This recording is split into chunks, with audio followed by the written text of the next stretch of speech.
And now, The Good, the Bad, and the Weird presents... Kon Satoshi.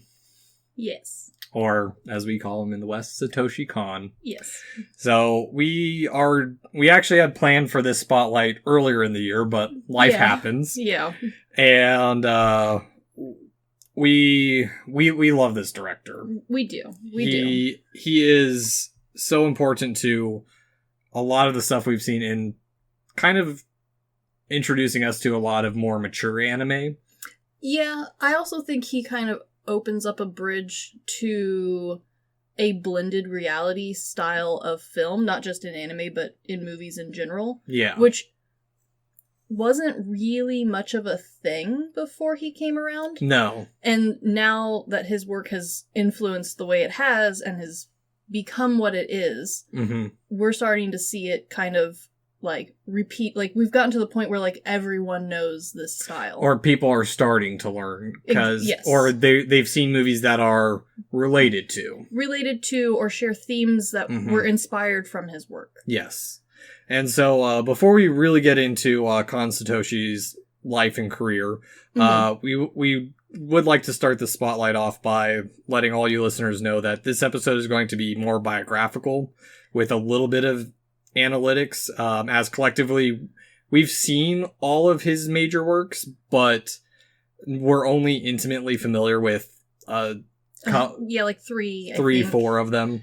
And on top of that, unfortunately, because he died so young, the works that he has are very limited, and they are each so varied and important that honestly a short wouldn't do them justice. Spotlight. Yeah, a little spotlight. Yeah. A little blip inside a spotlight, really, because we'd have to break them up. So we want to leave room to go back and talk about each one of these works in depth independently. And maybe at some point do an overall analysis of his work as it's changed. Yes, because there is definitely a self-arc to his works. Exactly. So, to get some of my sources out of the way, I did a lot of research with Wikipedia and IMDb of connecting and translating back and going through some of his blog, which the translation's not super great sometimes, I feel. No, but I think it's good enough that you get the gist. And thankfully, especially more recently, people have started to really recognize him, and not just in Japan, where I think he was already pretty well loved and recognized, but especially here in the West, where now things are getting translated really well. So it's getting there. The page is getting better. Yes. As well, I use a little bit of reference from 100 Manga Artists by Masano Amano, edited by Julius Wiederman. Which, just as a heads up, there's going to be a lot of Japanese names in this episode. We'll try and remember to tie back who's who. Yes, and I have tried my best to keep it the way that you would hear it in interviews. Yes. So, last name first, as most of us still refer to directors and actors by their last names anyways, so. Yes, and if you want to, I googled interviews with him. They are starting to become... Oh, hi, Charlie. They're starting to become a lot more popular, and a lot of people, thankfully, have bothered, especially if you're like me and you leave your YouTube subtitles on. The English subtitles are starting to get really good. People have gone in and added them for you. So there are several interviews with him, usually just about one work independently. Yeah. But they, while not super in-depth on his life individually, you can put together a lot from them. Yes. And so who was Kon Satoshi? Well, he was a director, animator, screenwriter, as well as a manga artist, primarily known for his directorial work, as well as his focus on female leads. Yes. And you might kind of recognize his name because we already reviewed one of his movies. Exactly. And so, Kon was born October 12th, 1963 in Sapporo, Hokkaido, Japan. Yep. I honestly, the biggest issue with trying to do any research on him is there hasn't been a comprehensive look back on anything past his career. All I was able to find out was that his parents, in his early childhood, that he was close friends with the mangaka Takizawa Seiho. I think they went to school together. Yes, they did. And then in high school, Kon was already aspiring to be an animator, with some of his favorite works being Space Battleship Yamato, Heidi, Girl of the Alps, Future Boy Conan, Mobile Suit Gundam, and Domu, while the novels he was inspired were the works of Tutsui Yasutaka, also influenced Kon's early work as well. I did find a little tiny bit more. He, in one interview, explained some of his inspiration for his female leads in his movies, as stating that he never really got along with boys in his school. He found them kind of immature and brash, whereas he found the girls in his class to be much more mature and insightful and thoughtful, which he really appreciated, especially because he himself didn't feel like he was that. He really admired that aspirationally. Okay. And even though he hung out with the girls, he did join a couple of animation clubs, and one of those clubs was a club where they were really big into like the Gundam and mecha animes. And so he, in one interview when he was explaining some of his camera choices and was explaining that, you know, he had really taken inspiration from that, and how when he was a kid, he thought that was so cool, and that's why he wanted to be an animator. Okay. That explains quite a bit, because the other thing I had read in a different or in a different essay from Excuse Me, Who Are You? Performance, the Gaze, and the Female in the Works of Kon Satoshi by Susan Napier, that he imposed his view. He liked female characters better because he could put what he wanted in on them, rather than creating male characters and being overcritical of them as himself being a male, which I think we actually brought up in the Tokyo Godfathers episode. Yeah, it was a running theme, not just in his works, but it sounded like throughout his life. Yeah. And so I'm going to be connecting some other names, because I don't want to just throw out names and be like, okay, who was that person? Because a lot of these names are actually important to later on in the episode, as well as just in the anime global world as in general. Yeah, this guy hung out with a lot of influential people. Yeah, because as I mentioned, the works of Tutsui it inspired him, or were influential to him. He's actually had a couple adaptations of his novels, specifically The Girl Who Leapt Through Time. Yes, that one's a good one. As well as Paprika. Which, of course, Kon helped to do. Yes. As well as other influences, the noted works were Philip K. Dick, and the films of Kurosawa and Terry Gilliam. Hey, sure, okay. Brazil. Yeah. So Kon attended Musashino Art University, where he graduated from the graphic design course in 1987. Yeah. Kon actually had his mangaka debut while he was still in college with Toriko in 1984. It won the runner-up spot in the 10th annual Tetsuya Chiba Awards that were held by Young Magazine. Yep. Just as a heads up, part of the reason we're not doing an analytics of his is because I actually want to start from his manga days. But I have never read any of his mangas to make a comparison. I tried to get a hold of some of them, but I couldn't in the time frame I had. Yeah. And they deserve a little bit more of an in-depth read than my slow brain can do. Yep, exactly. And we want to give an analysis of his comprehensive work at a later date when we actually have time to read it all, especially knowing that while he was working on his manga before he started in animation and directing, much like people we know, aka ourselves, the deadlines were kind of a problem for him. As in, like, they were way too fucking short. And he ended up working himself into hospitalization. Yeah. And so through his work as a mangaka, he found work as an assistant for Otomo Katsuhiro, who some of you might remember from a little series and a film by the name of Akira. What? No, never heard of it. Yeah. Yeah, that one. Yeah. The one that actually started the American anime fandom. Yeah. Yeah. And so he also went on to direct a film called Memories, which we'll get to Memories in a bit. Yes. And soon after he graduated, Kon would actually write his first one volume called Kaikaisen. Mm-hmm. And in 1990 as well, he would write a screenplay for the live-action adaptation of World Apartment Horror, which he would later adapt into a manga as well.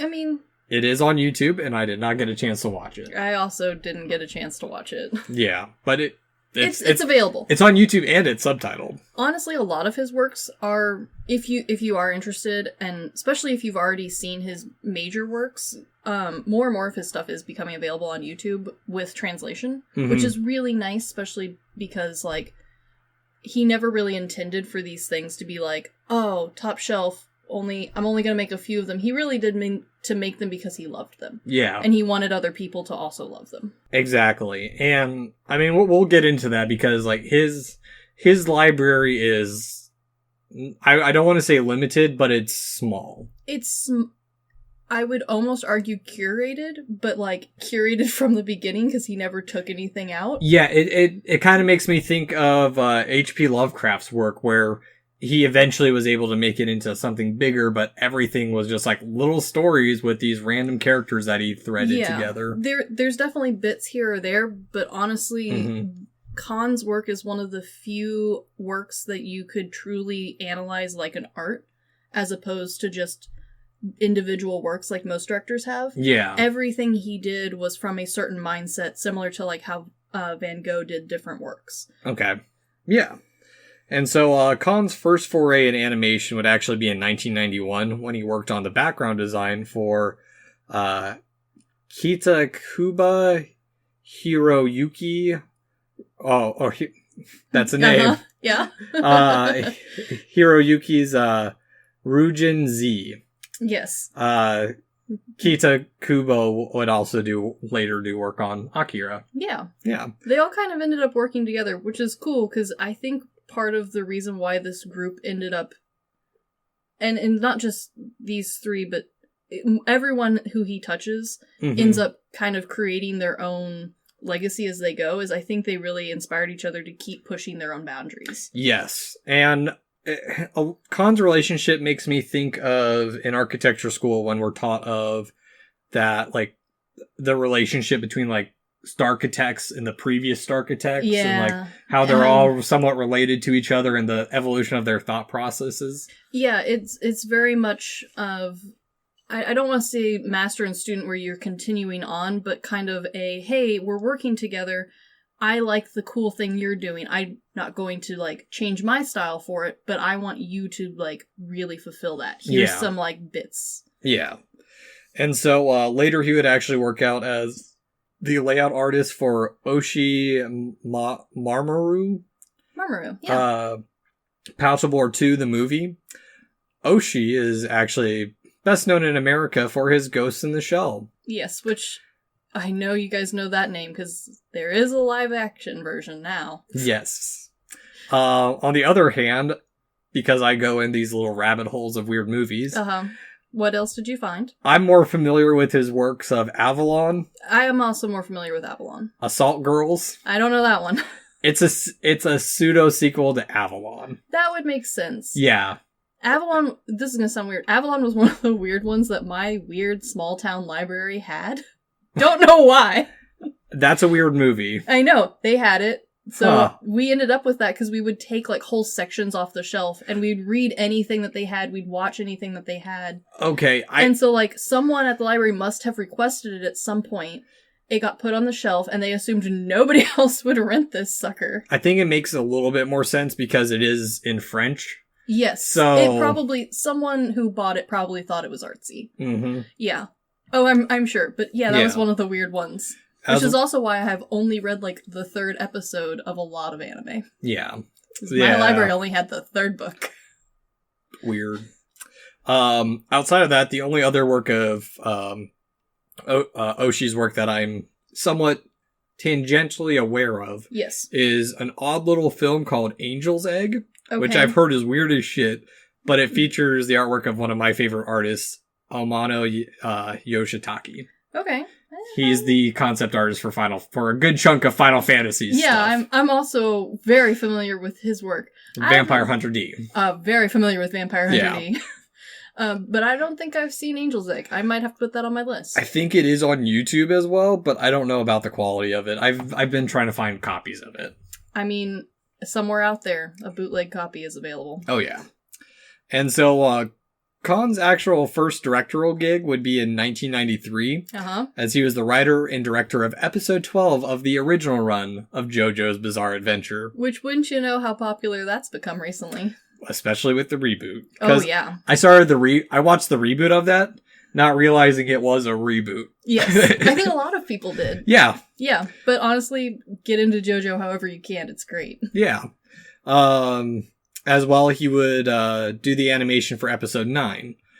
This arc that he worked on was actually adapted in 2014 for JoJo's Bizarre Adventure Star Crusaders. Yeah. Khan's next work actually would be as a mangaka with the manga's called Seraphim 266,613,336. You're the only person I have heard so far in all of my interviews to say the numbers in proper English. Yes. Everyone else has just started listed numbers, and I went, Yep.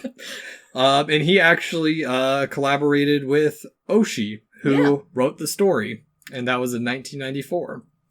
And then in 1995, Khan would serve as screenwriter, layout, and artist and background designer for Magnetic Rose. Yes. Which was a short of Otomo Katsuhiro's science fiction trilogy, Memories. Yeah.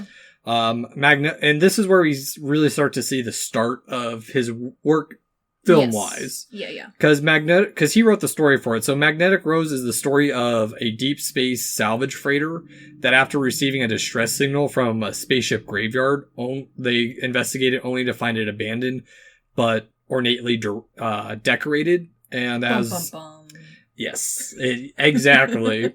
And as two engineers begin to investigate the ship, they both begin to have paranormal encounters with ghosts of a famous opera singer, Ava Friedel, who had vanished after her fiance was murdered. Rich murder schemes, I love it. Yes. And in this, we actually get to see the early themes that will be proliferated throughout Khan's work, and that is escapism and the blurring between reality and fantasy. Yes. Or how we wish the world would be. Yes. Those kind of concepts. And so, in this year, we would also see Khan's final work as a mangaka, with his incomplete series, Opus. Yes. I think there was only one volume, or they compiled it into one volume, and you can read it now. You can, and I think they've kind of, I think last I looked, the ending to it, since he never bothered to finish it, I shouldn't say bothered, he died, but because he didn't get to finish it, and it wasn't something that he wanted to finish at the time that when his life was cut short, they have very gracefully just left the ending, the sketches that he had, and called it a day. So as weird as it sounds, a lot of people have felt that, like, that's the perfect ending for it, because it kind of matches his later themes. Yes. And so, later in an interview with Muruyama, one of Khan's, I think he was the head producer of Madhouse, he believed Khan did not go back to manga because, as he put it, it was something that was done alone, and in animation, it is made with the influence of other people. Which is something that he talked a lot about in almost all of the interviews I watched with him. When people would say, "Oh, you won an award for this. How do you like it? Like, what was it like?" He goes, "I don't care about the award, but I work with 100 to 200 people, and to them, that award means a lot." Yeah. So if that's something I can get for them, I will do it. Yeah, exactly. And that just shows how he really was a very kind and thoughtful person. Yeah. And multiple people who worked under him mentioned several different times, like, they put stress on the emphasis that he wasn't just a boss. He was incredibly thoughtful. He would bring in cookies and donuts. He would take people out to eat.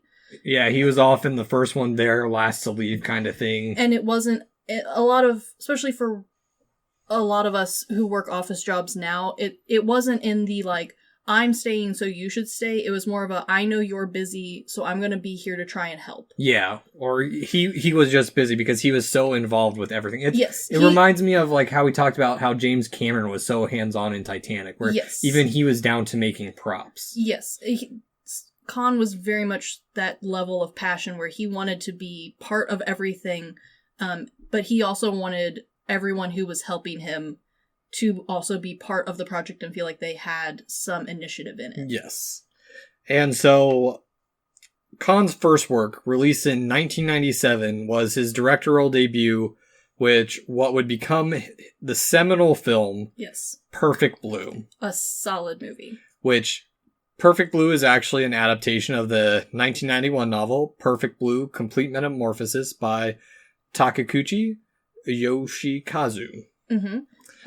But when he was asked to work on Perfect Blue, he explained that, like, I will keep the story elements the same, but I want free reign. And they said, yeah, go for it. Yeah, well... Which is why when you read the book, it's not even like... It's not like you're getting additional information on Khan's work. You're getting the same story, but a different telling. Yes, and I'll actually get into that in a little bit, because I like something he says about that later on in one of the interviews for a different movie. And honestly, his thought process to this reminds me a lot of Ghibli's approach to a lot of stuff. Example being like Ponyo, they read The Little Mermaid, and instead of coming up with the same thing Disney did, they came up with a completely different story. Yes. No, that's exactly what it is. And so, Perfect Blue was actually initially conceived as a live action, and direct-to-video production at that. But after the 1995 Kobe earthquake, the budget was reduced to what's called an original video animation, or OVA for short, due to damages to Madhouse's studios. I actually had to look this up, because even though a lot of my interests are weeb adjacent, I did not know exactly what an OVA meant. Yes, I am very familiar with OVAs. Some of my favorite adaptations are OVAs. So for those who don't know what an OVA is, like I used to be, they are Japanese animated films specifically made for home release without a television or theatrical release. And most people in the anime world right now, you'll recognize that the OVA being stuck onto popular things. So like an animation studio might do a one-off of a popular series like Black Butler, or... Is It Wrong to Pick Up Girls in a Dungeon? Yeah, so they'll have like a one-off spin, which will have nothing to do with the actual arc or story. It's literally just the creators having fun with the characters in a different world is kind of how it's become. But it could be a bunch of different things, and Khan got to work a different way with it. Yeah, and OVAs generally are of a more graphic nature. They can be. They often are also the plots that, to a general audience, do not initially make sense. And that could be because they're not following the story arc, or, like in Khan's case, they're exploring themes that a daytime TV show wouldn't necessarily want to cover. Yeah. And so the screenplay for Perfect Blue, was co-written by Murai Sadayuki and Khan. Where the reason they changed the elements of it the plot of it is because they weren't fans of the original ending, and after discussing it with Takeuchi, they were allowed to change whatever they wanted to, as long as they maintained the elements of idol, horror, and stalker. Which, honestly, they did. And I remember I had friends who watched Perfect Blue way before I got around to it. I've only watched it recently. And I remember them watching it and enjoying the horror movie aspect of it. And since I watched it much more recently, I think it's even stronger of a movie now due to its elements of the pop culture and your brief instance with fame, and how easy that stalking culture has become in the modern world. Oh yeah, and no, I mean, we've actually seen it with like YouTubers and internet personalities getting murdered because of this. It's almost creepy how well thought through Khan's reading and interpretation of this these elements were, because it, unlike a lot of things, especially in horror, where as time goes, as technology increases and improves, usually it breaks down horror. Perfect Blue was one of the few instances, especially in animation horror, where it actually became stronger. Yeah. And for those who don't know, because I completely glossed over the portion of my outline where I talk about the plot, Perfect Blue follows a young J-pop idol as she makes her career, or she changes her career from a singer to an actress while dealing with the rising fame and becoming a stalker, as well as moving from the world of the innocent, which we see a little bit of in J-pop, because I actually watched a documentary on J-pop a couple years ago, and just how kind of creepy it is from our point of view. I would probably say, but it is, and I think, and in an interview, Khan explained that while he himself is not in-depthly knowledgeable about J-pop, which is why I wouldn't say, while I love Perfect Blue and I think it is a great movie, it is not necessarily an in-depth look or an insight into J-pop. It's an in-depth look into horror and the human psyche. Yeah, as well as exploitation of the female form for media. Yes. And so that's the transition of the innocence of the J-pop idol group to a more mature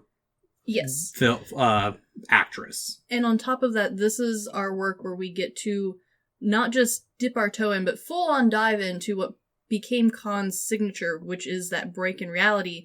But unlike what we had seen previously in a lot of people's works where they were trying to combine what could be real and fantasy, Khan did it in a way where the audience sees everything through her eyes, and as someone going crazy, she doesn't know what's real and what's not, which means you don't either. And he actually wanted to keep that, he wanted it to be more confusing, but they ultimately decided that that would be a bad move. Yes. And so they decided to just keep you guessing. Yes. It's like in those psychological horror films where does it end or does it continue? Yeah. Yes, it's very, honestly, it kind of created that trope in a lot of ways.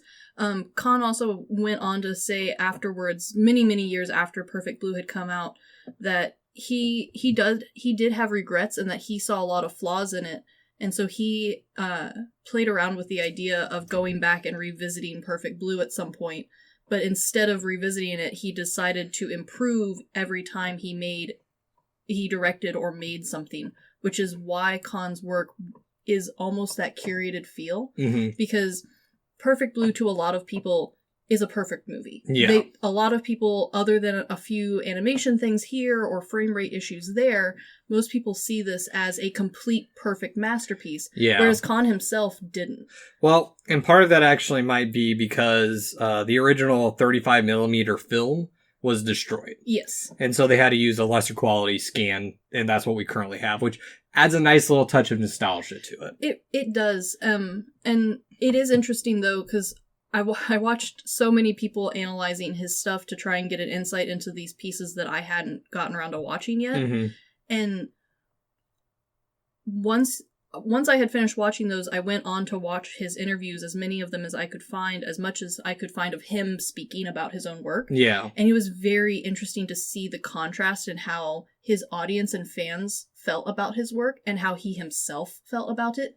He almost talked about Perfect Blue as almost an experiment and how it had so much more room to improve and how he had wished he had done this or that a little differently, but he'll do it differently next time. And boy, did he. Well, and I think that alludes to like how it originally started, because it was supposed to be an OVA. Yeah. So he had the room to play with subjects or ideas that he wanted to that weren't suitable for a general theater audience. Yeah.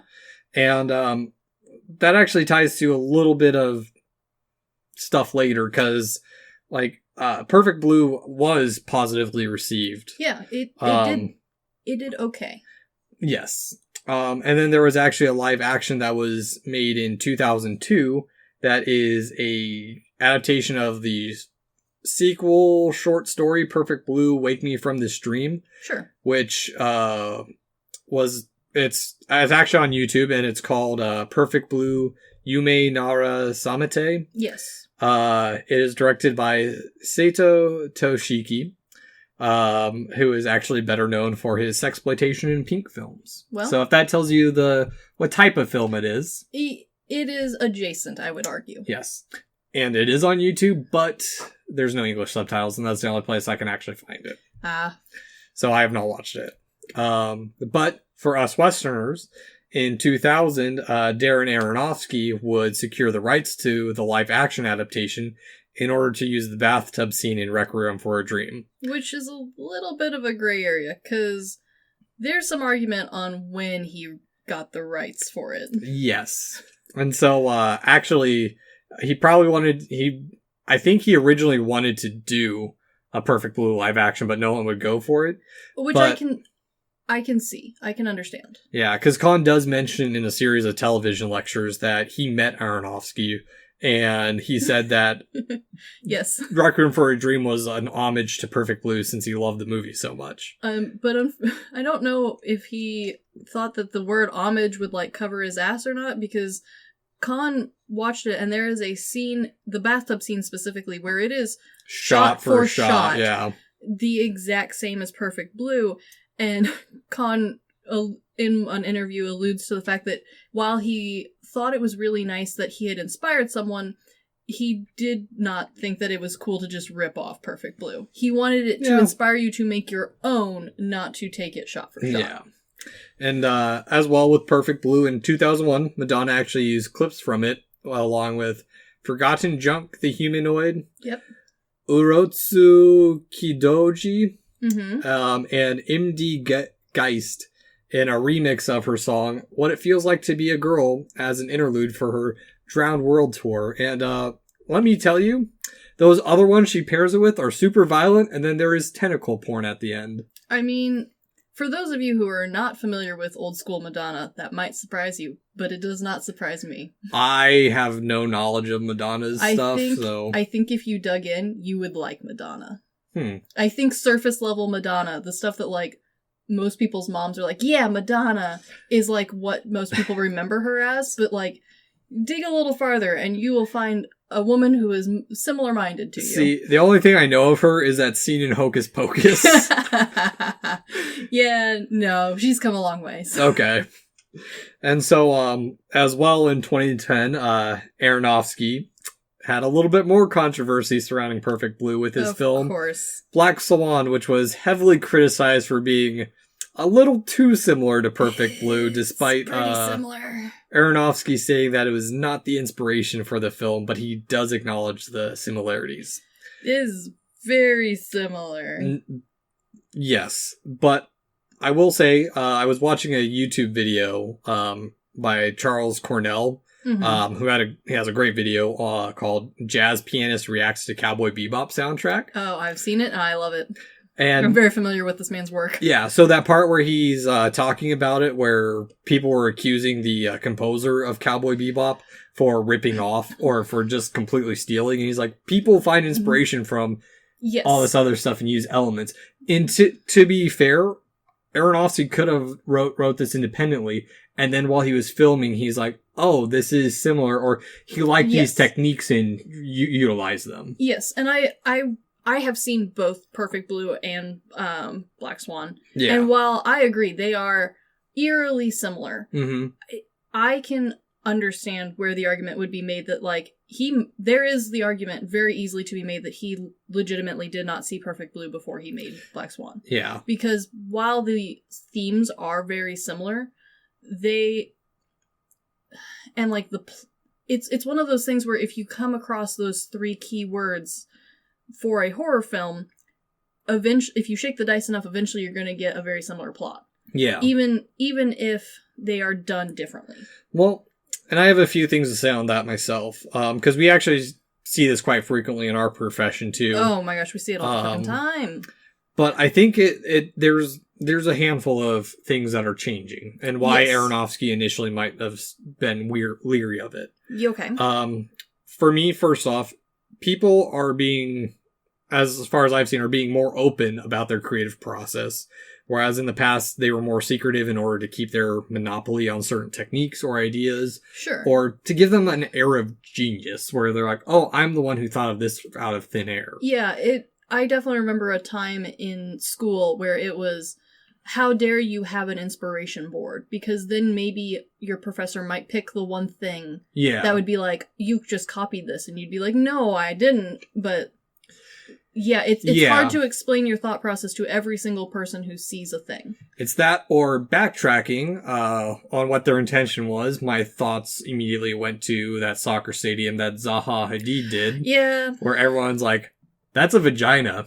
And she's like, no, it's not. And then like 2 days later, that was my intention. There's too many phallic symbols in architecture. And I thought a woman's touch needed to be done, or some bullshit like that. It's one of those things where there is no right answer for a lot of this, especially if which is what I think happened with Black Swan. You, in a way, get blindsided with, hey, have you considered that your work looks eerily similar to this other very popular, well-known thing? And you can either... There's a bunch of ways to take that, and when you say the honest answer of no, but you're right, that's not good enough for a lot of people. Yeah. Well, and then the other thing that I had a thought in that is that just our change in perception of pop culture, because this is back in 2010. Yes. Back when anime was still that weird niche. It was still you had to try to get. Yeah, exactly. It didn't just show up on Cartoon Network. It hasn't yet become that art form that almost everyone's seen some form of anime or knows of it. Yeah, at this point, everyone has seen at least one that they would be like, yeah, I liked that one. Yeah. And so I personally feel, and to be fair, I don't know the whole history of anime and bringing it to the West. But I feel, especially with our age, that Kon was a major factor in that, because by the time we were out of high school or ending high school, his stuff started becoming, we were able to actually get a hold of it. Oh, for sure. And also, while I don't think stealing is the correct way to go about exchanging ideas, I can remember exactly when Black Swan hit. And I can remember exactly when Requiem for a Dream hit. Because they changed how my friends saw films. Yeah. I remember so many of my friends being conflicted with Black Swan and not knowing how they felt about it. Some had very strong opinions of it. Some had... And, like, I hadn't seen it at the time. Yeah. So I remember being super confused because every friend I talked to had a different interpretation of the movie, which wasn't a thing back then. Yeah, and I didn't see it when it came out because I had just moved to the States and I hadn't really started... This is before I got into Netflix and really started getting into movies. Yeah. But like by the time I saw it, I'd already started your slippery slope? Slippery slope into like exploitation films and stuff, and I'm like, oh, that was interesting. Yeah, well, I can see how, honestly, even though the bathtub scene does upset me a little bit that someone would shot for shot take that. Mm-hmm. Honestly, though, when I then later got to Perfect Blue and re-saw it, it did bring back all of these other movies. Not just Requiem for a Dream, but all these other movies that I went, oh, this is where all of these concepts come from. Yep.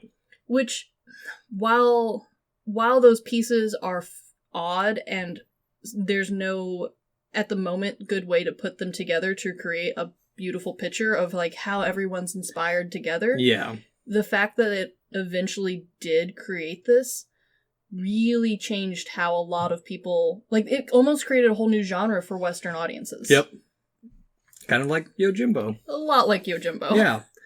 And so after Perfect Blue, the next thing Kon would work on would be a music video called Forces. Yes. Which is nothing special. It's just a compilation of shots from the original release of 1997's Berserk animation, and it's cut together. It feels like those old school YouTube anime music videos. It really does, and I kind of love it for it. I do too, but I miss that. I miss those days of YouTube. I do too. But this would also mark Kon's first work with, or first usage of Hirasawa Susumu, which is Kon's favorite composer. Yes. Who Hirasawa would later go to compose the soundtracks for Millennium Actress, Paranoia Agent, and Paprika. Yes, and for those of you who are into the music, I highly recommend looking into his actual band. It was pretty dope. It's odd. He's in an actual rock band. Yeah, or just listen to the soundtracks. They're solid. They are solid. And so, just other little side thing, because Kon still really hadn't blown up, because in 1998 he would also serve as key animator for 2 episodes of the OVA Detoko Princess. Yes. And key animator for episode 15 of the television series Master Keaton, who I know the artwork from because the guy also wrote Monster. Yes. Yes. Which Monster was one of my early adult mangas. Nice. Yeah. And so after all this, Kon actually wanted to adapt Tutsui's novel Paprika as his next film, but Rex Entertainment went bankrupt. They're ones who distributed Perfect Blue, and so the plans kind of fell through. And had so to put Paprika on hold. Yeah. So his next film, Millennium Actress, actually came about when producer Murayama Maso and Kon were trying to figure out what they wanted to do next. And at the time, most people were speculating that they were going to do another horror film because they did such a great one. And they both thought, well, that's not all we are. Let's show them something different. Yes. And this is also the start where we see that Kon didn't want to be in a traditional box of movies. He wanted to explore this concept and how it can be across a bunch of different styles of themes. Yeah, so Millennium Actress is the one I'm least familiar with because I finally got around to watching it towards the end of last year. Yes. And why I didn't watch this movie, I have no clue because yeah, I absolutely love it. And would love to do a whole in-depth review of this film in the future, but that's going to require a lot of history of research. It is. It's about an actress, a retired elderly actress, reliving her life, and as she tells her story of all of the things she has done, she gets confused about what was real and what was just part of the act. Yes and no. But I'll get into that in just a wee bit. So Kon actually wanted to, Murayama, we're both trying to figure out what they wanted to do next, because they wanted to work together again. Yeah. And they were originally wanting to adapt other literary masterpieces, but they were just reading stuff and it wasn't sticking with them. And so they just decided, you know what, let's do our own original film centered around our love for cinema. Yeah. Which, I mean, cool concept. Yeah. And so Kon would actually team up for a second time and last time with Murai and penned the original screenplay Millennium Actress, a film about 2 documentary filmmakers making a retrospective on a bankrupt studio by interviewing an aging actress who recounts her life story interwoven with the role she plays. Yes. Portrayed. Now there's... It is, from the bits I saw, beautifully drawn. Mm-hmm. This might be the next one we do. And while I would say the art style and especially use of color and lighting in Perfect Blue was really solid, just the clips I have seen of Millennium Actress, I would argue it was more intentional and stronger there. Oh, yeah. Because it was something at the forefront of his mind. In a couple of his interviews, he talked about how the use of color was meant to directly link how strong a memory was throughout the movie, which is something that I think worked. Like, that's something that we hadn't really thought of before. We hadn't really seen a whole lot of that. Things were either all on, all off, or had a haze for that spooky vibe. Yeah, well, it feels... Lighting was a thing that we played with, that's for sure. Yeah. Color tones, yes. But the intensity of a color that would actively change as you watched a scene, that's kind of different. But it also stems from, like, the old silent era films where, like, it'd be the same scene and then it'd cut to blue. Yes. Haze, yeah. But instead of just cutting to a haze, he actively takes the little slider in a sense and slides it up and down for that intensity as you watch the movie. Yeah. There's not like a strong cut for most of it. Yeah. And Millennium Actress was also almost a different movie. Yeah. The original concept was to have different actresses in a way carry the torch across... Oh, sorry. carry the torch across Japanese film history. That would ultimately lead to a story, but they eventually decided on an idea of the story taking place both on and off the screen. Yes, which I like, especially since I love the concept of the elderly person telling the story. Mm-hmm. It's something that, especially in live action films, it's almost such an old trope that we don't use it anymore. Like, I haven't seen a recent film who's done the whole grandpa reading a story sort of thing. Yeah. It used to be quite the thing. It was fairly common, especially in fantasy tropes and things like Princess that. Bride. Oh, the strongest contender for sure. Shrek. Also a strong contender. But especially in anime and animation, having a direct narrator in that sense, kind of especially for an adult series, kind of out of the left field there, which worked nicely.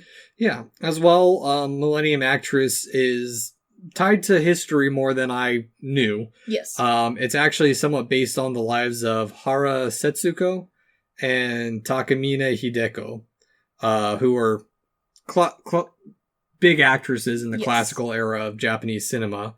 Haru Setsuko and Hideko are actual actresses I'm not super familiar with. Haru's, the only role I've seen her in is Ozu's Tokyo Story, and Takamine's in The Human Condition: A Soldier's Prayer. Yeah. Which my buddy Austin is so excited because finally it's been released on Blu-ray for Criterion, and he is getting it in July. So I'm excited for him to watch it, and I'm excited to rewatch it myself. But Setsuko, like the main actress Chiyoko in the film, both dropped out of filmmaking at the height of their career. Yeah. So, and also Kon made Millennium Actress as a sister film to Perfect Blue, as they both tell the same story, but from different perspectives, kind of like, I thought of like a Picasso painting and like Cubism, where it's the same object, but the view's distorted. Yes. Very much so. And so, like Perfect Blue, Millennium Actress was well received. Yeah. Side little note that Millennium Actress was the last major feature film to use traditional ink and paint.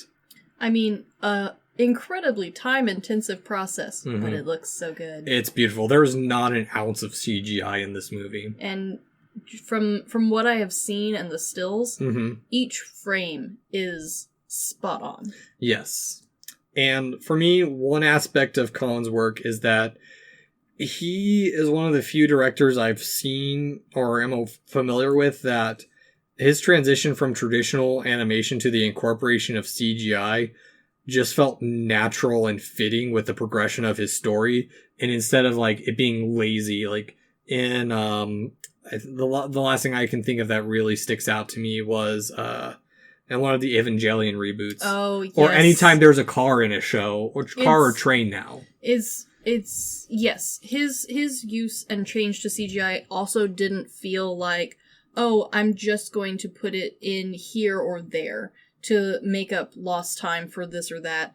It felt more like a new tool added to a kit for a sculptor. Yeah, exactly. And just shows like I feel if he had made Paprika earlier, it would not have been as good. It would have been good, but it wouldn't have been as good. Yeah, I can totally see that. Yeah. And so in 2003, Kon's third feature film was Tokyo Godfathers, which... arguably my favorite of them. We covered at the start of the year. Yes. I do love Tokyo Godfathers too, but it's not my favorite of his. Fair. I'm super attached to the characters. Yes. And as we brought up in our episode, Kon co-wrote this with Nobumoto Keiko, and it was actually co-directed by Furuya Shogo. Yes. Nobumoto's work, as we're familiar with, is Cowboy Bebop and Wolf's Rain. Which I love both of those things. Yes. And Tokyo Godfathers is a loose adaptation of 1984 or 1948's Three Godfathers.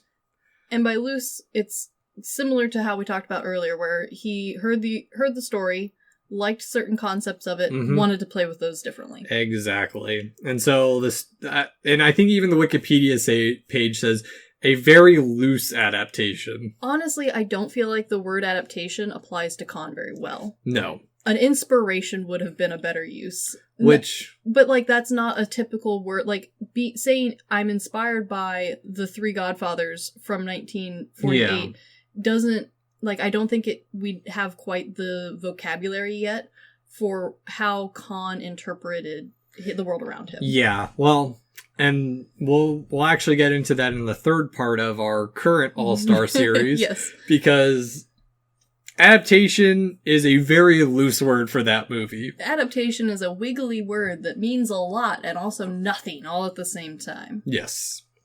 So, as we brought up previously, Tokyo Godfathers is the story of a trio of homeless misfits who travel across Tokyo to find the parents of a baby they found in a garbage pile. It's an adorable story. Yes. It was also the only feature film for Kon where the score was not composed by Susumu, but was composed by Suzuki Keiichi, who also, I learned, composed the soundtrack for the Zatoichi reboot. That is a pain in the ass. The DVD is a pain in the ass to find. There you go. As well as the live action adaptation of Uzumaki. Yeah. Yeah.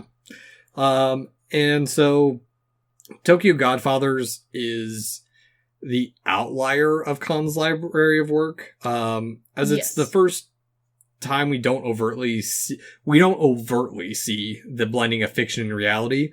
But for me, the elements are still there. Oh, no, for sure they are still there. And for me, where the blending of reality and fiction come in is Tokyo Godfathers, because I've had a little bit of time to reflect on it since going back through some of his other stuff, is that Tokyo Godfathers very much feels like a fable of people's, like, the three wise men kind of thing. Yes. Where the fiction is the fate interventions. Yes. Where we see the brief... It's only seen briefly where, like, they've slightly avoided disaster. Yeah, like, it starts off with the paint falling, they just leaving the building as the bus hits, or truck hits, and then Hana falling and ripping the banister as like a graceful angel she is. And then the wind catching her. Like, that is very much... It feels so fictional. And I know Kon mentioned in that it wasn't, like... It felt very fairy tale to him. And I think that's what made me think of, like...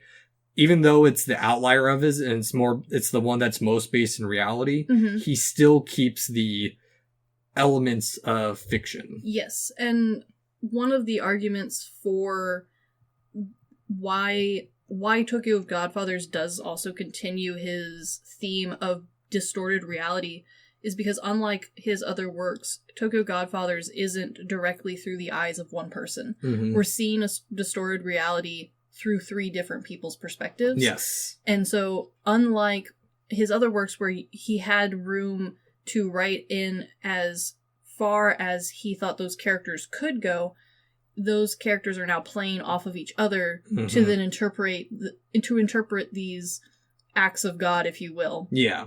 That happen. And so, yes, it is the outlier for the film, but it also was purposefully the outlier. When they were deciding what to do next, they wanted to make sure Kon had a work that would really put his name to the general populace. Yeah. And so, unfortunately, whether or not we like it, horror movies and movies that are deep thinkers, if you will, are not... or love stories to cinema in general, generally. Yeah, because, unfortunately, especially for Kon's work, they do require a level of... thought process and also arguably a little bit of background knowledge that the general populace, especially who they were trying to reach was worldwide, wouldn't have, especially at the time that Kon was working on this. Whereas Tokyo Godfathers, you can take it to the level Kon intended, but you can also easily watch it with just a surface level interest and love it. Well, and that's the thing with Kon's work is none of it has ever been, and here's why it feels unique, is because he's been pretty much given free range to do whatever he wants, which we don't see often. And so that's the thing is, like, his movies aren't catered to be marketable. No, he's just making something great, and I think that's part of the reason there was a delay in us getting them for the most part. For sure. Again, goes back to our change of sentimentality in anime. And definitely. I also think Kon was an early example, especially for animation, of not needing, like I said earlier, a box to be put in. He had already done horror, but didn't think of himself as a horror animator. Yeah. He had done arguably a history documentary. Yeah. but he didn't ever see himself creating more period-based pieces. Mm-hmm. His entire goal was to explore the psyche of the human nature. Yeah. And the human nature falls over all of the categories Kon eventually worked with. And he actually mentioned something about that in an interview for the next project he worked on, where he said that if you take Freudian thought, which we know is... It's bullshit, but like... It's still fun. Yeah. Which, I mean, why not? Yeah. But he thought that what the mind doesn't think about is almost more interesting than what the subconscious actually thinks about. Yes. Like, he goes on this whole little rant about it. That's kind of interesting. But after Tokyo Godfathers, Kon would actually return to heavily blending reality and fantasy with 2004's 13 miniseries Paranoia Agent. And this, for me, would actually be my introduction to Kon, because... a strong introduction. Well, not at the same time, because... After watching it, because it was finally re-released on Blu-ray or home video for the first time in like a decade. Yes. So like the only parts I'd seen was, I've learned, the very first episode. Yeah, okay, that would be a problem. Yeah, and because the first episode explains nothing. Honestly, the 13 episodes, arguably if you had just seen like one of any of them, mm-hmm. it would have been confusing as hell. Yeah. Because it is a overlapping story that doesn't tell you who it's overlapping with or when. Yeah. Well, that actually makes a little bit more sense in a second, because, so just to give what Paranoia Agent is, it's a Denpa K anime that centers around a character designer who, after being attacked by a boy with a baseball bat, sends Tokyo into a paranoid frenzy as others are attacked by the mysterious assailant. Yes. Denpa K is a Japanese term for individuals or persons who may feel disassociated or disconnected with the world around them. Yes, and his intention wasn't to have one main protagonist for the entirety of the 13. You were meant to see it from one person's eyes each different episode.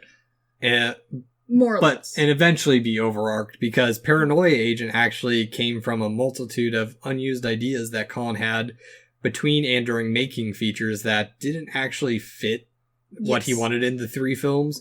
And so he just kind of morphed them together. Now kiss. Yes. That meme. But at the same time, this is one of the few works of Kon where we can pinpoint a very real event happening in his life that ties back to his works. When he was thinking of and thinking up Paranoia Agent, Tokyo had been seeing a huge spike in teen assaults, gangs and assaults, and there was a couple of news articles, whether or not they ended up being... I couldn't verify whether or not they were true, or if it was one of those legend things, kind of Slender Man-esque, where people worked themselves up into it actually happening. But the kid with the bat theme, that's where that came from, was multiple news articles were running stories about how there was this kid out there who had been beating people up, and a lot of people were also seeing other troubles happening, and it was all stacking up. And so this is one of the few points where we can, and I think even he mentions it, where this is one of those things where he had something real and tangible as opposed to a written work to work from. Yeah. And in a weird set of events, we had kind of a reversal of what Perfect Blue was, whereas Paranoia Agent was deemed unsuitable for primetime network television and I can see why. Was broadcast on satellite instead, which Kon thought he would actually have more restrictions because it was television, which we've seen television get more and more violent and sexier. Yes, in a lot of ways, but at the same time, depending on A, your medium, and B, when you want to air, we have both become more sexy, but also like more PG in some ways. Yeah. It's the line has shifted in real weird ways. It's zigzaggy now. Yeah, which my dad was telling me, there's a documentary on Netflix he actually highly recommended, was Sex in Film or Nudity in Film. Yes. Which is explaining how, like, we are more PG than we were in, like, the 20s. Got to take a shot every time you see a boob slip. Mm. Nowadays, you'd be real sober. Yes.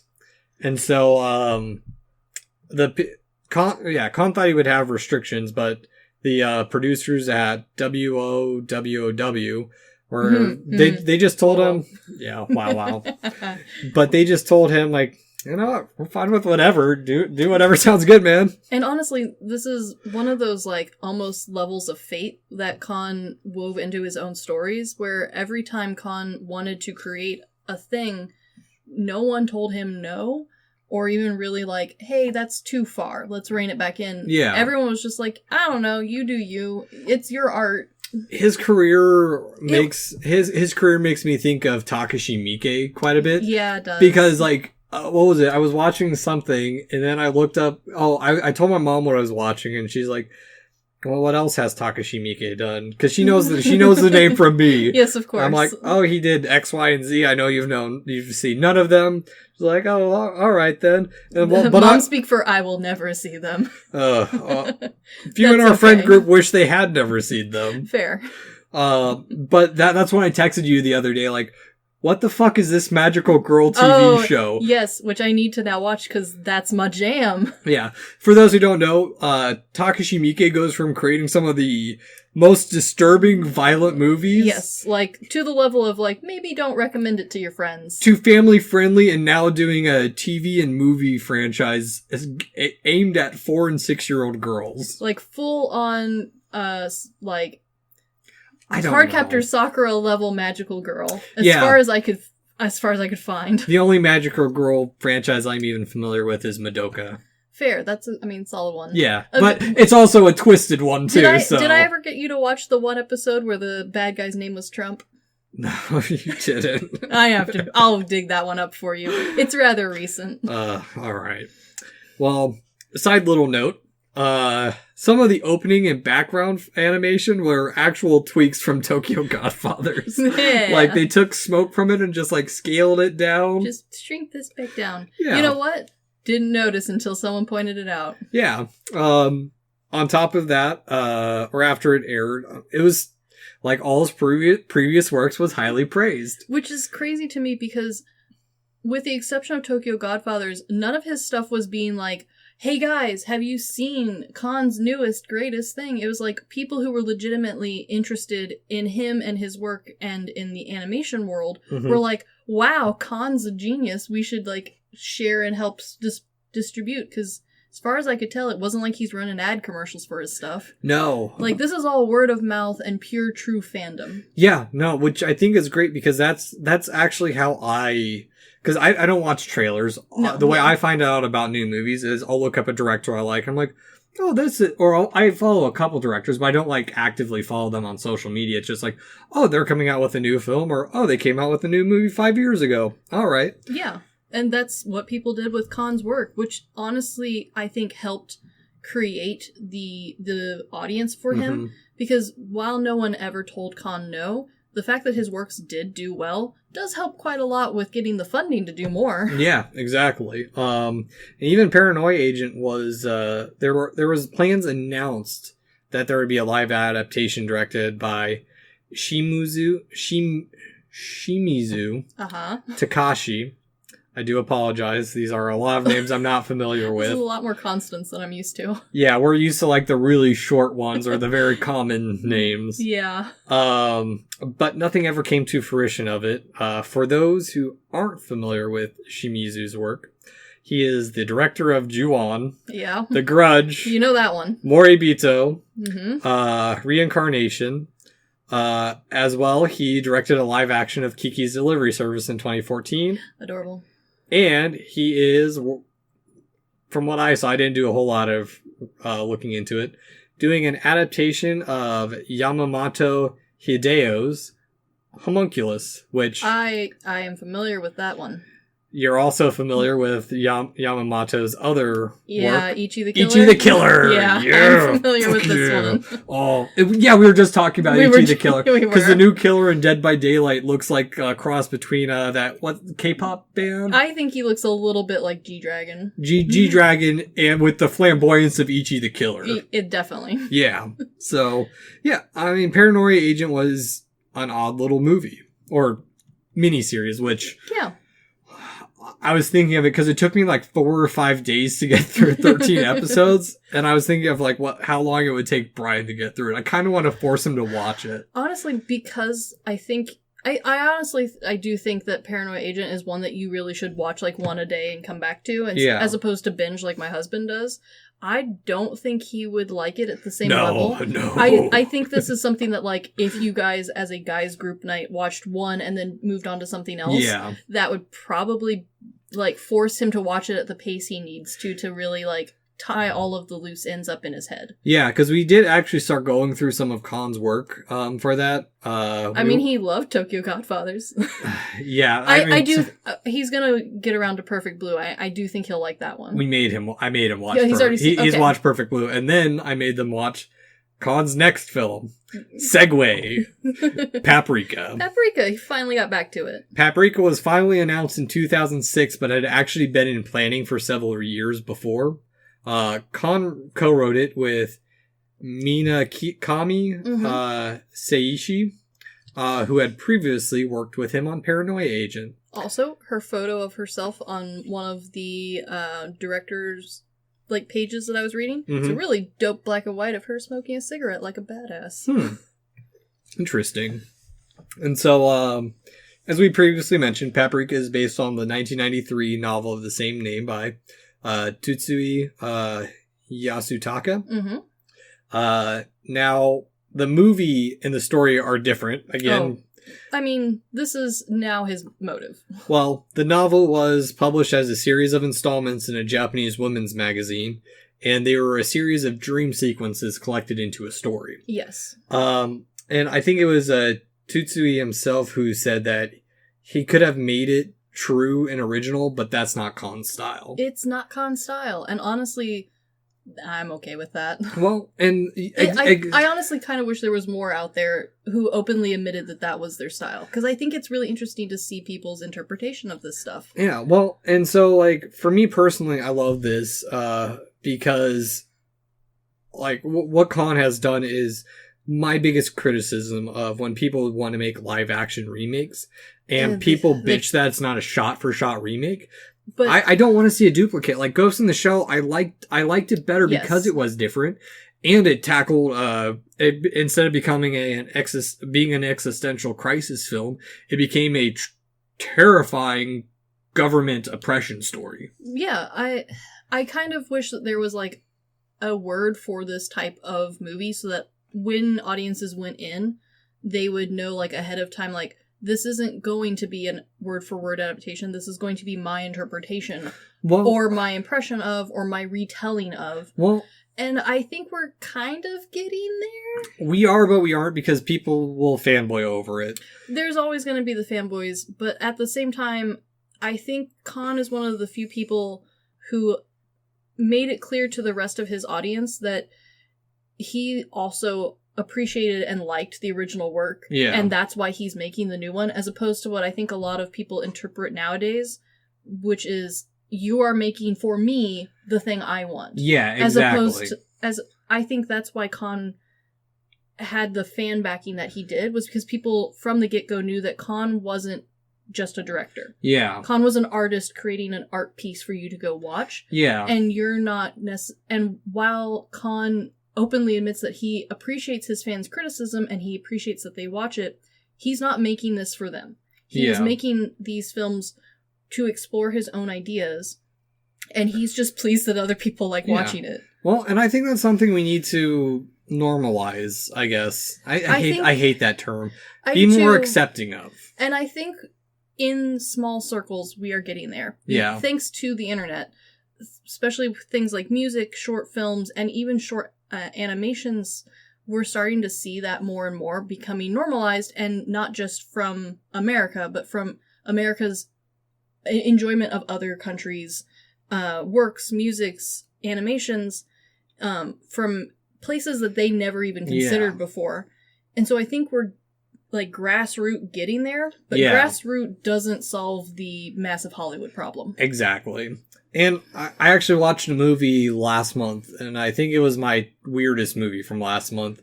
It was the first work in the collection that I have of Alejandro Jodorowsky, Fondo y Elise, where, if I remember right, it's his remembrance of a surrealist play he saw.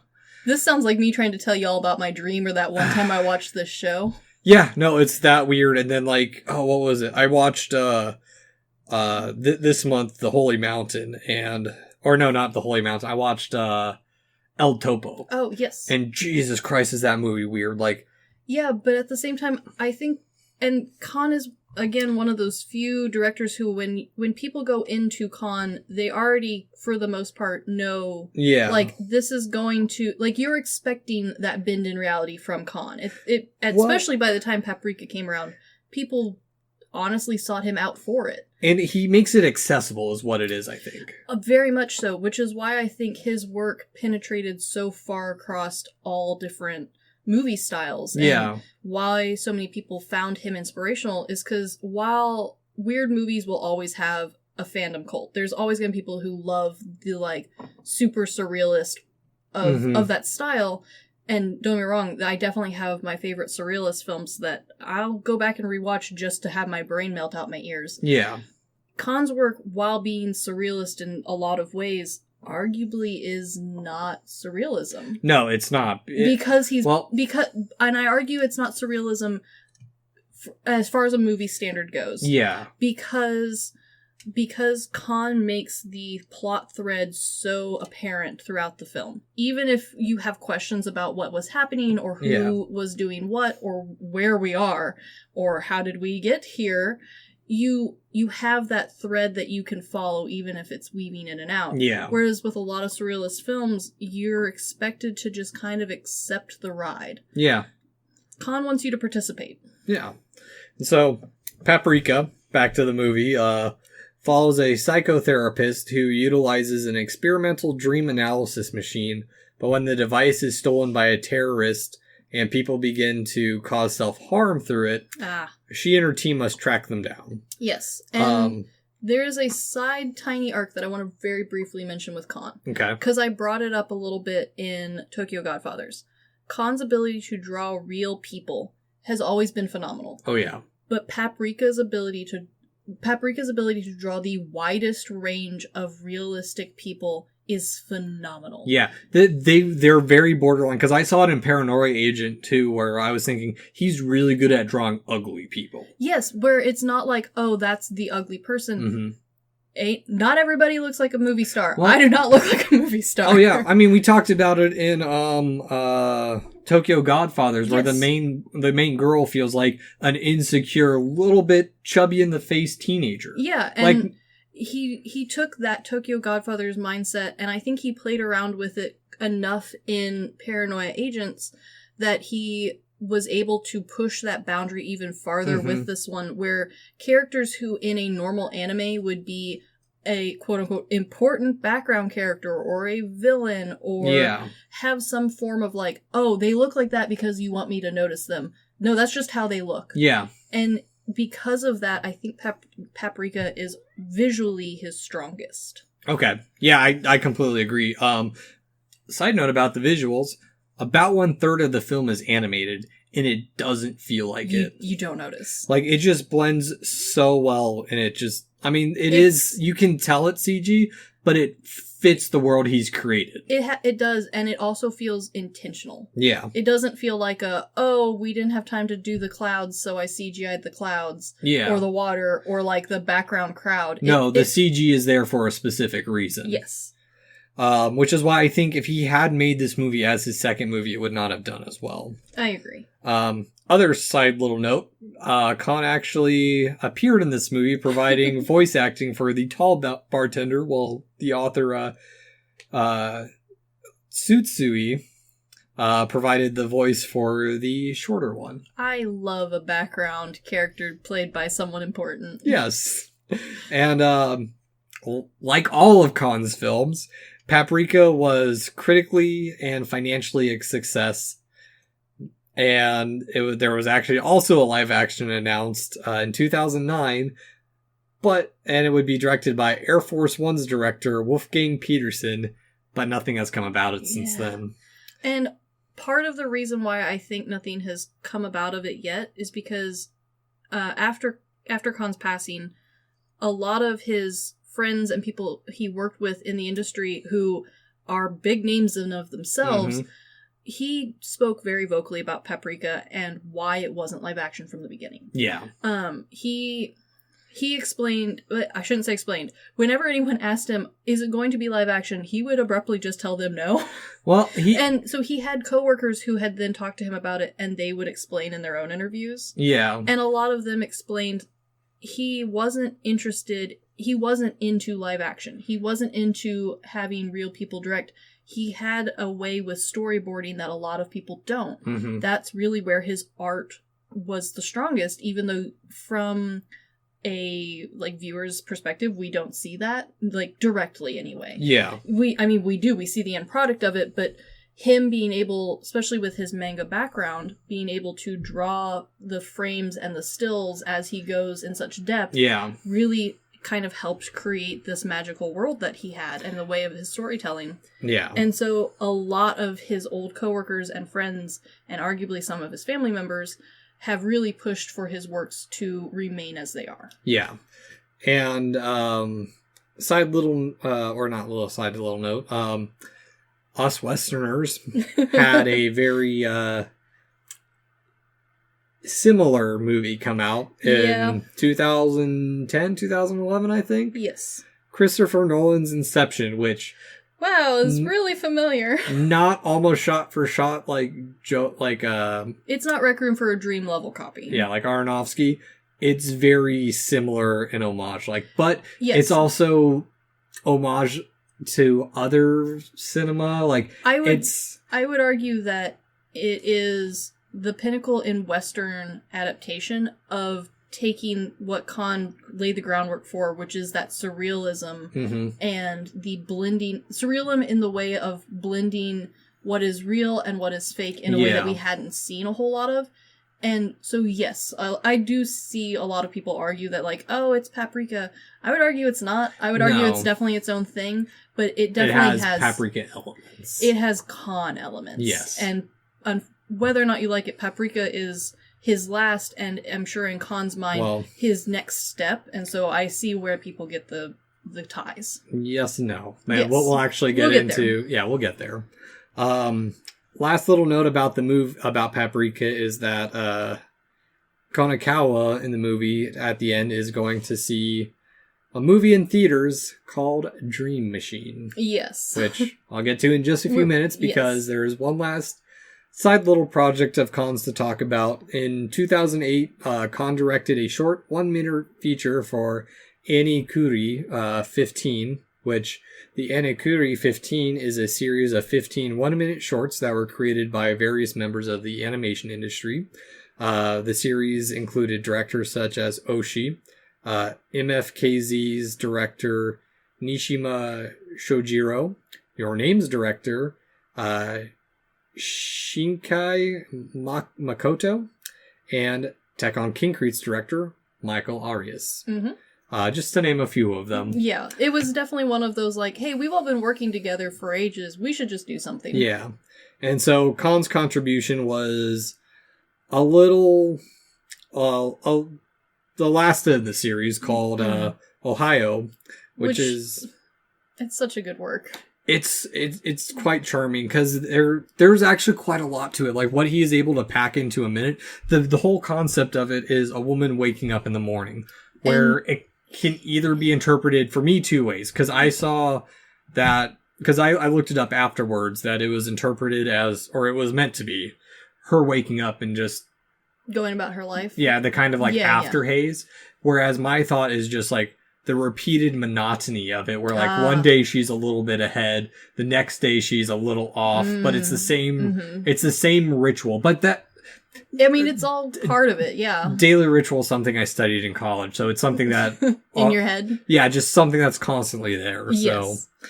But yeah, it's a cute little thing. It's It on Paprika's DVD, or Blu-ray if you get a hands on it. So, and it's on you. I think all of that series is on YouTube. Yeah, so. it is... And honestly, like, the whole like, vibe to it kind of... It continues his themes, which is important, I think, because it proves that he's capable of taking his thoughts and his style and not necessarily morphing it, but applying it to a ton of different circumstances. So, again, it's not a horror. It's not a, like, drama. It's not a, like, sweet journey of buddy friends. It's just a daily routine that still maintains his blur on reality. Yeah, exactly. It's really impressive. Yeah, I mean, I love those little experiments where, like, they're given that little bit of free reign. Yes. Or not just a little bit, just like... There's no story you have to think up. Yeah. You just are... It's his work is so art-like that it's hard not to compare it to a sketch or a quick paint. Yeah, exactly.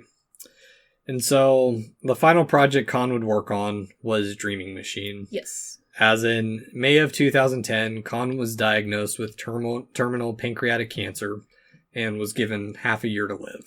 And then he caught pneumonia. Yeah. But he beat pneumonia. Yeah, but still can't beat cancer. No, but one thing that I would like to applaud him for, and this was something that he managed to get in an interview before his death, he explained, because a lot of people misinterpreted the end of his life, which is a bit unfortunate. He explained in the interview that he wanted to be home and he wanted his friends and his family to remember him as he used to be. He didn't want them to see his progression through the disease. He didn't want them to see him have to take all of his medication. He wanted them to remember who he was. And his decision to remain at home for the end of his life was, unfortunately, from a lot of, especially written sources that I read, misunderstood as an embarrassment, whereas Kon saw it as him maintaining his dignity. Yeah, because he would spend the last months of his life with his family until he succumbed to the disease on August 24th. Specifically his wife. He didn't tell his mother that he was terminally ill until the day he died. Yeah, and the public didn't find out until I think it was like a month afterwards, when I think it was one of his family members, by his wish, posted his last thing to his blog. Yes. Which, by the way, Kon was married at some point. Yeah, we don't know when. He was a extraordinarily private guy as far as his actual life. Yeah. Which I kind of applaud him for. It really gave him the persona to be Kon, the director and animator, without anyone having to interpret his works from his own personal views. Yeah. That left him capable of creating works that anyone could interpret. Yep. And so, unfortunately, after his death, Dreaming Machine was put on hold because of funding difficulties, which I feel if he had survived, there wouldn't have been those difficulties. No, especially since one of the interviews I found with some of his past coworkers who were reflecting on him and his works, they mentioned that, like, a lot of different people, before the funding fell through for it, had brought up different names who could potentially finish this work, and everyone decided that it wouldn't be Kon's work, and they wanted it to be his. Well, I'll actually get into that, because that's one specific person's viewpoint on it, because after it later on in 2010, it was announced that Itsutsu Yoshimi would be taking over director, and if I remember, he had worked on, like, key animation, and he had worked very closely with Kon. Yeah. He'd be taking over as director, but it was announced in 2011 that it would be placed back on hold. Hirasawa released the song Dreaming Machine in his November 10th album of the name Hengenji Zai. It is an odd song. I mean, to be fair, as a past theater and choir child, there's a whole host of songs called Dreaming Machine. And I have yet to run into any of them that sound normal. No, it's odd. They are. And then Madhouse founder Murayama Maso made the following statement in 2010 at OtakuCon. Unfortunately, we still don't have enough money. My personal goal is to get it within 5 years after his passing. I'm still working towards that goal. And then in 2015, 5 years after his death, it was reported that Dreaming Machine was still in production, and they were trying to find a director that could match Kon in both abilities and vision. But let's be real here.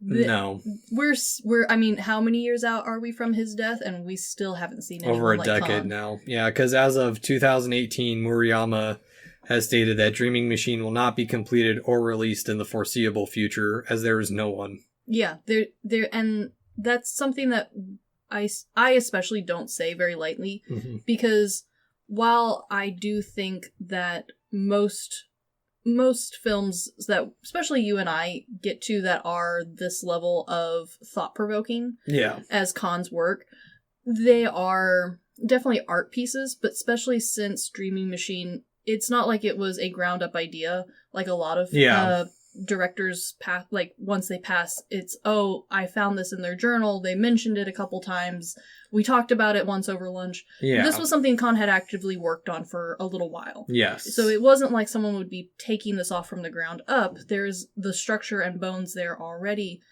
But Kon is one of the few animators and directors whose style is so pinpoint precision that it would be one of those things where, like, you would know. Yeah. And it's a weird level of pinpoint precision, too, because we've seen lots of directors and artists and musicians whose style is a specific way or a specific look or sound, who, especially if there's the bones already there, someone can step in and at least create something that fills out the rest of the flesh.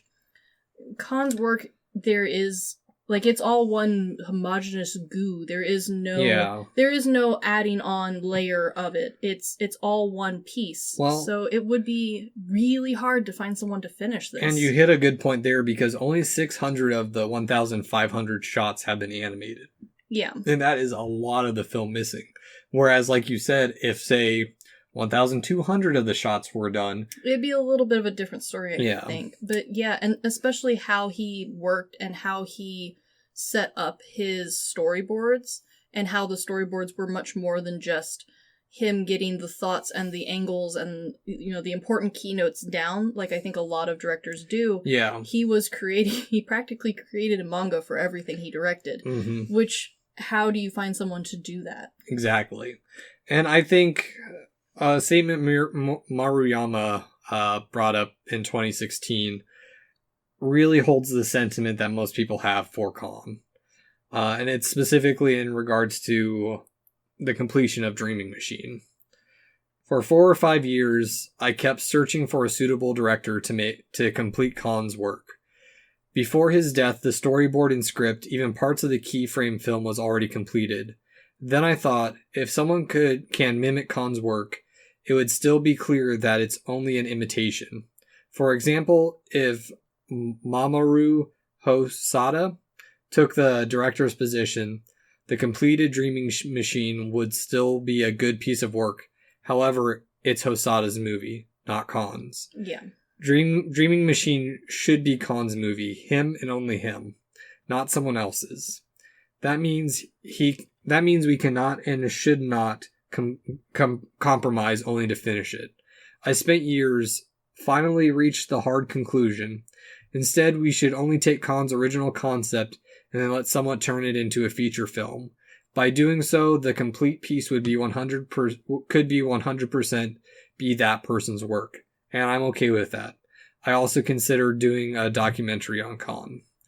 Which I think that is a great sentiment, because it's almost the same thing that Kon did in his own works. Oh, for where sure. He would adapt something to his own. And I think if they do continue it, that is something that they should do. Because because I started thinking about this. Because of the current anime films and directors I know, Hosoda, who he mentioned, is the only one that I can think of even remotely. Yes. And for those unfamiliar with Hosoda's work, he directed Samurai Champloo, The Girl Who Leapt Through Time, which we previously mentioned. Yes. The one that's closest to Khan's work, I would probably say, is Summer Wars, Okay, I can see your argument. Wolf Children, and The Boy and the Beast. Just good a few. ones. He's done a lot of other TV shows that I'm not familiar with, but While his works are really good, yeah, it would have to be Khan's root concept, like he did with Paprika, like he did arguably with all of his films, where it is that base concept, but even though he is a great animator, it wouldn't be Khan. yeah, well, and that's so my other thing too is Hosoda has created some beautiful works, but I don't feel he could helm the role, and that's because something Khan said in an interview for Paranoia Agent, when he was asked if the visions or the story come from, or where those come from. Yes. And his response was, well, I'm not sure where the ideas come from. First of all, I'm not the kind of person who wants to do things that more sensible people in the business would frown on. And for me, despite Hosoda's work being great, and besides the one scene in Wolf Children, Yes. His work is rather normal in comparison, and it's just not on the level of Khan. And I don't think I've seen a movie that can even hold a candle to what Khan's work was. No, especially since we have to take into account the fact that Khan's work was never a stagnant level of work, which is part of the problem we see with a lot of other, like, especially live action directors, is while they might be progressing here or there with a bit of technique, the leaps and bounds that Khan made within the short period that he had to work was incredibly impressive, because he made leaps and bounds in a very narrow field. Yeah. Which is hard to do. And how could you make the argument to finish or to work on a piece that is meant to be the next, not necessarily capstone or in bookend, but the next stepping stone in someone's path to mastering? I think that ties in perfectly into something Khan said at the end of Perfect Blue. And it was that to have personal development by saying goodbye to our past selves, it's not like we grow once. We don't need to anymore. And we don't need to anymore. You go through a series of having your old values destroyed, enduring hardships, and making something out of all of that. That really sums up Khan's career. Yeah, exactly. And again, like Murayama said, it'll just be an imitation. But I actually still have hope for something to come from Dreaming Machine. It's something that Murayama said as well.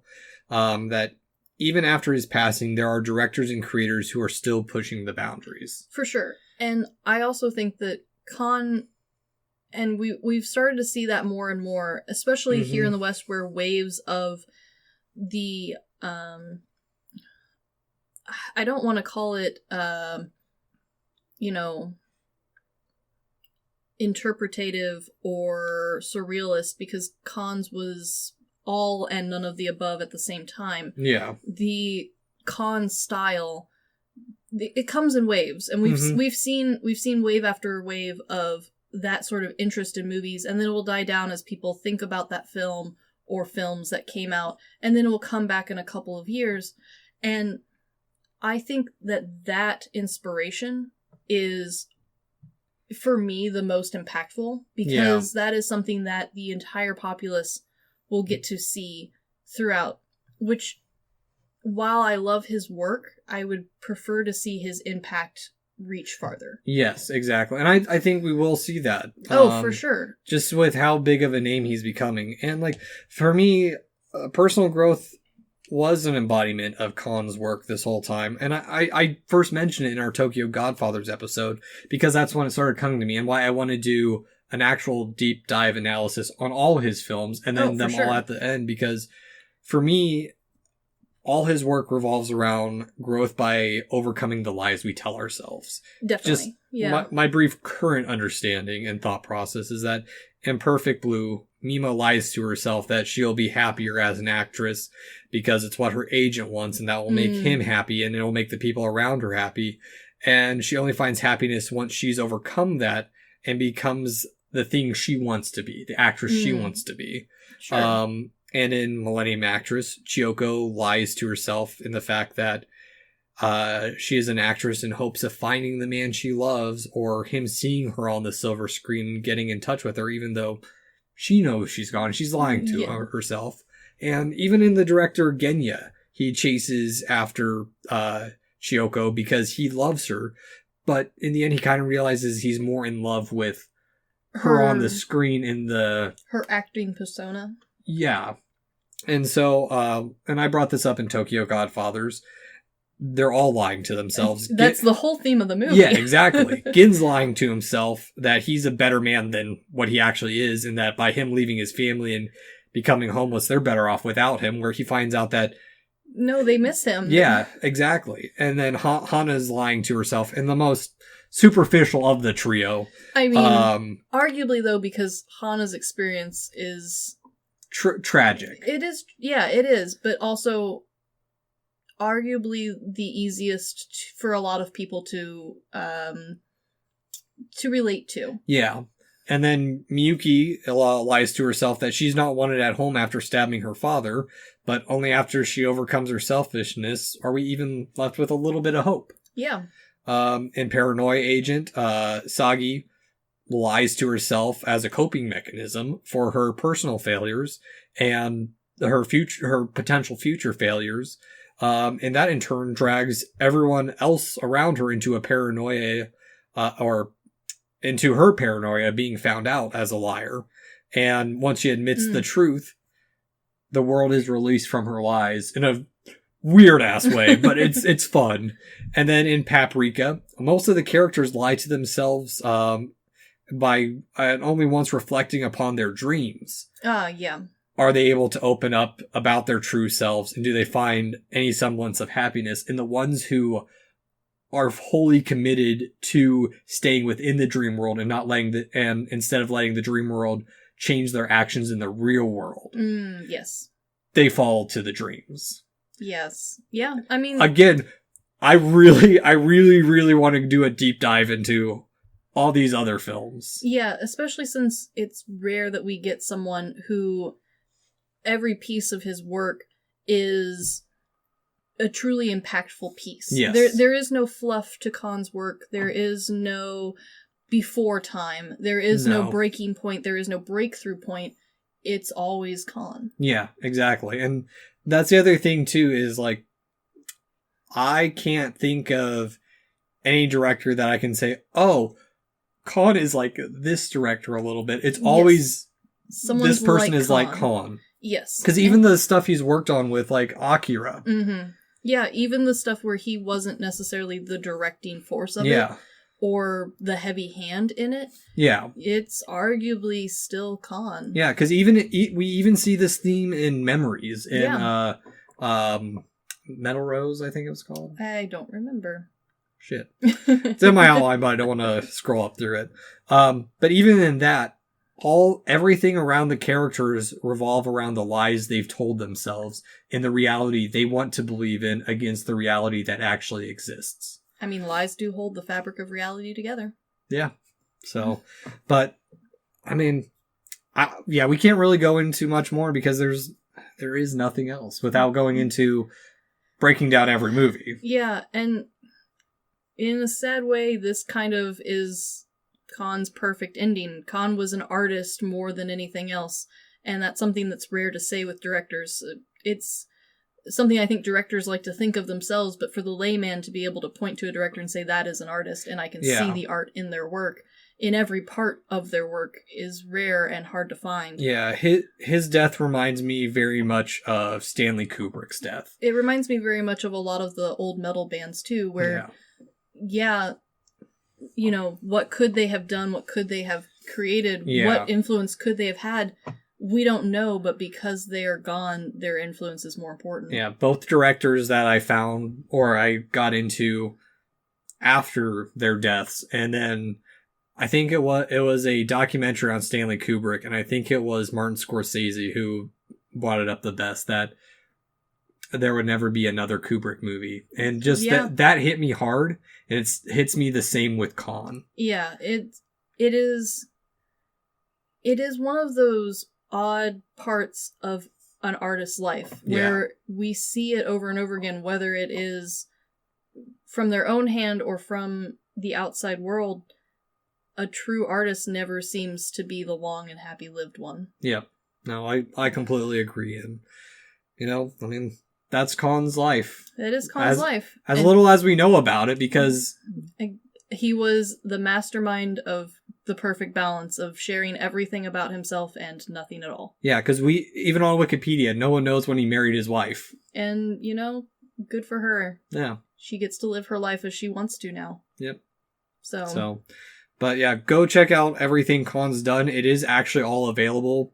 Finally, Paranoia Agent is re-released from 10 years ago. So yeah, and if you've seen one of his films and it confused you, I do recommend trying to dig up some of his old interviews, because he doesn't ruin or explain the movie, but he does lead you into a conclusion that helps you finalize the movie. Exactly. And of those movies, only Perfect Blue is really the confusing one, I'd say. I would agree. It is the most confusing one, but I could understand where, especially with Paprika. Yeah. Or arguably with any of his movies, there is parts to it that only Khan truly knew. Yeah, exactly. So, but anywho, this has been The Good, the Bad, and the Weird Spotlight on Satoshi Kon. Thanks for listening. Peace.